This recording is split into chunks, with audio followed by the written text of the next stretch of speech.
Ladies and gentlemen, welcome to New Gameplay Today. I am Alex Stadnick, and I am joined by three of the biggest racing fans I know.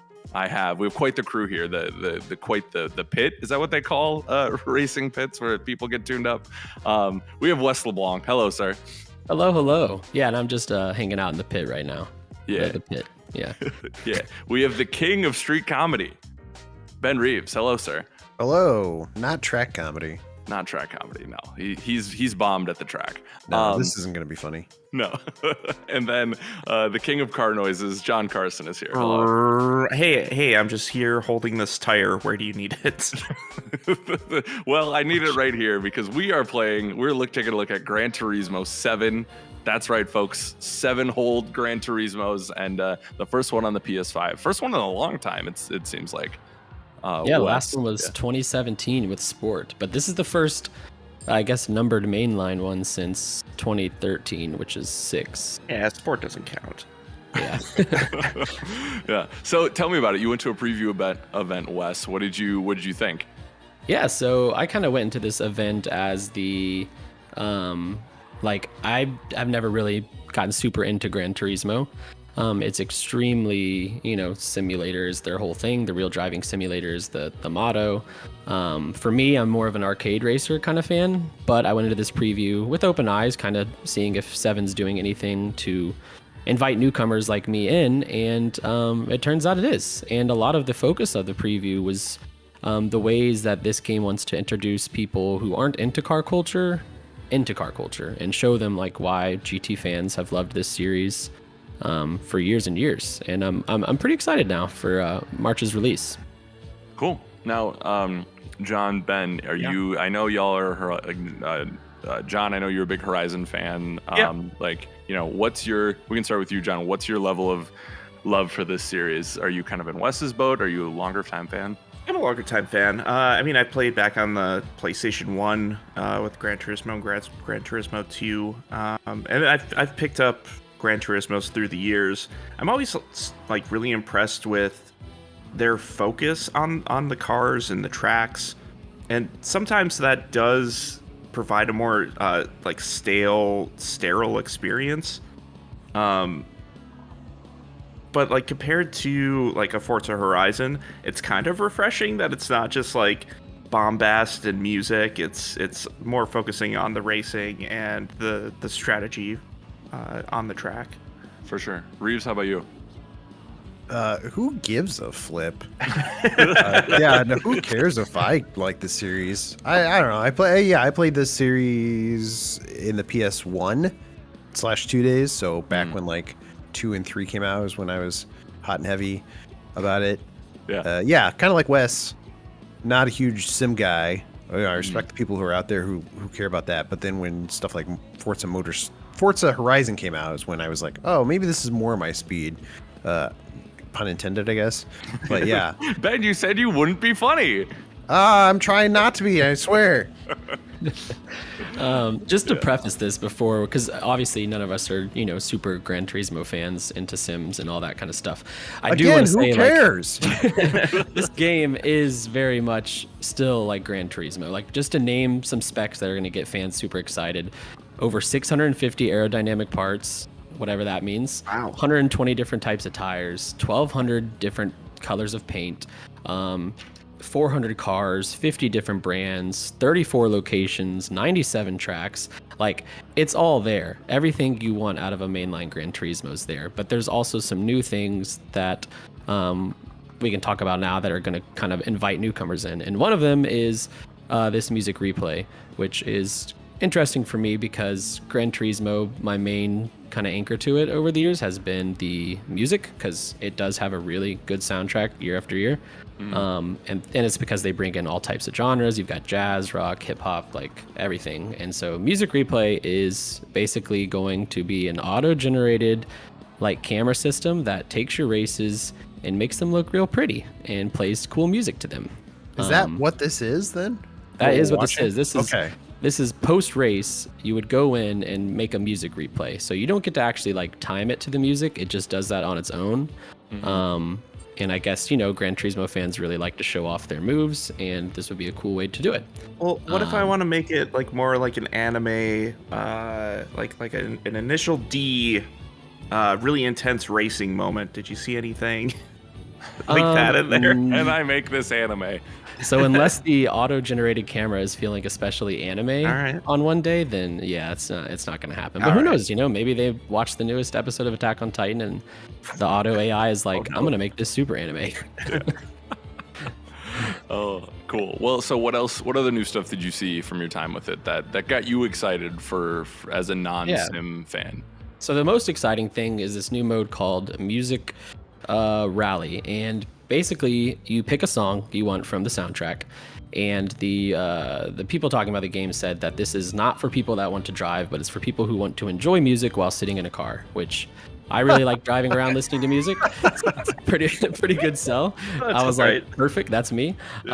Basically, they're like, we got the racing fans. How do we get other people? So yeah, you casually drive around a track. Like, you're still going kind of fast, but it's much slower paced, and you have a set number of beats at the top of your screen, and they count down with the beat of the song. And you get more beats by going through checkpoints, and you're basically just trying to drive into the end of the song. All the tracks you'll be doing that aren't like the more, sportsy tracks. You're going to be doing them on the super pretty, more nature-filled type of tracks. It's very much like a casual, just, enjoy the visuals and I guess the way the cars feel while listening to a cool song. Now, Wes, is there a mode for people who like to watch movies on tiny screens in the back seat of a car? Yeah, there is the escort driver mode. If you're carrying like a VIP in the back seat, you can be the driver while they watch a movie back there. Perfect. That's not true, but it'd be cool if they had that. You said that very convincingly as a man who has no doubt of him. Yeah. And then the other thing that they're kind of pushing, which I think is pretty interesting, even as someone who's not super into cars, is like there's this whole museum feature in this game. Basically, every car manufacturer, every tire maker, all these brands in there have kind of like a museum you can view. You can see, history about the car, history about the person that made it. It's got interview quotes. Sometimes there's videos playing that will show them. All kinds of stuff to learn about the cars. And that's kind of GT's push to get people into car culture, or at least catch them up to speed. If you're really into, GT and cars in general, this information's probably old news for you. But for someone like me who doesn't understand the fascination with X car or Y car, it's cool that there's like this little museum feature you can go into to learn more about the car. Sounds awesome. I have to say, game looks incredible, right? Oh, right? Yeah. It's beautiful. I feel like GT's always been kind of at the forefront of games that look good. And every time a new one comes out, I'm like, well, cars already look super realistic at this point. How can they make it look better? But yeah, just the lighting looks really good.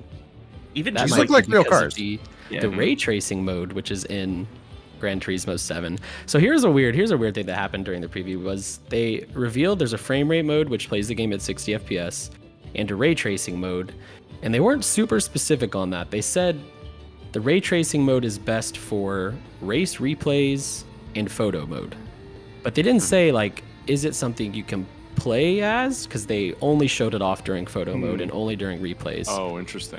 So I'm not sure if you can even play this game in ray tracing, but the photos they showed and the photo mode they showed with ray tracing, it is absolutely nuts how realistic these cars look. GT has always kind of pushed those boundaries, and obviously this one being the newest and on PlayStation 5, it is certainly doing that. For sure. Wes, you could say that this is footage of you in an actual car, and I'd believe you. Yeah, which one's you? If you could point it out real quick. Oh, it's gone. Nope, I'm in the back, way in the back. These guys are doing really good. I'm way back there. Hold on, is that Tony Stark There's me. You out see on me the right course? there? Oh my gosh. Rudy, what?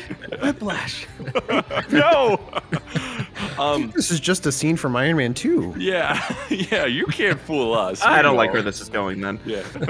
Oh boy. Any final pieces you want to hit on here? I know we're gonna show a little bit of the cafe section here in a second. Yeah, I can Wes, talk about the anything? cafe. Are we gonna go through like a drive-through, like a Starbucks, or No, It's they a all got Taco the Bell, sponsorship like from McDonald's. the real unnamed car cafe. experience. So the cafe is exactly what it sounds like, to the point where you even pick up a menu, but on the menu you are viewing cars and not espresso drinks and pastries. And so each menu is basically like a mission or a quest that you complete. So you might pick up the Porsche menu and you have to drive a 911 across a course or something like that and complete the objective, win however many races it says, and then when you do that, you get to tick off the menu and you've done it. And that's kind of the campaign, they said. You finish all of the menus and the credits roll, but obviously that's not where they want you to end your time with this game. They said that's for people who are kind of just need an objective, which is people like me. Gives me something to work towards. But with a racing game like this, the real hours come when you sit in the tunings and mess with your weight and your tires and the 60 other tuning performance settings you can adjust. For sure. Is there anything a little bit more arcadey in this that fans like me would gravitate towards, outside of what we've talked about already? I wouldn't say arcadey, only because when you're racing a car in Gran Turismo, they were very clear that like it is the simulator racer you've come to know of Gran Turismo. But they do have some arcadey like challenges and trials. Like you can do drag races now and drift races. Those are all going to be in like a special section, which I don't have the name in front of me, but it's basically like a little hub where you can do smaller, quicker, more thematic races. They're bringing back some old favorite tracks like Trial Mountain and Deep Forest, and that's where you'll find those. But while you're racing those, you're still doing very much the simulation driving. When they talked about the drag racing, they talked about a bunch of stuff that I've never heard of in a car. Sounds cool, but I mean, I don't know if I'm there. Yeah, that's why you're in the back of the race. Yeah, exactly.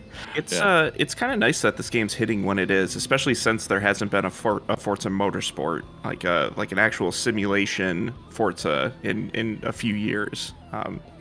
That's what I was most worried about, having Gran Turismo go up against Forza these days, because like I feel like Forza is kind of the bigger name in racing, given that it has it also has its 7 mainline games and the Horizon series. I'm curious to see how this competes head to head, but I'm kind of glad that it's not going to right now. Yeah, it certainly feels like Forza is like the bigger name, but I think that might just be because the last mainline Gran Turismo was 6 in 2013. But if I remember correctly, Gran Turismo is like a really big seller for PlayStation. It's not like a small franchise for them. Right. Yeah, I mean, it was Forza before Forza kind of took the crown away with Horizon and the mainline series. So it made cars cool, at least for me living in the suburbs when I was like 10. Suburbs, yeah, for sure. Are we having dinner with Chris and Tom Mateo? Yeah, we are. Courtesy of the Gaetano? cafe. Did you dress appropriately, Ben? Of course. Did you bring a tie? Are you I'm wearing my collared flip flops shirt? and my tie. And your nothing travel else. gloves. And that's it. Yeah. Well, before Ben gets arrested, we were gonna go put some clothes on him. Wes, when is this game out? This game is out on March 4th. Okay, exclusively for PlayStation 5, or is it on PS4 as well? It is also on PS4. Cool. Well, there you go, friends. If you want to learn more about Gran Turismo, be sure to go over to GameInformer.com. Gentlemen, thank you for joining me, and viewers, thanks for watching. Be sure to like, share, and subscribe, and we'll see you next time. Bye, everyone. Bye. Here come the cops. Ah!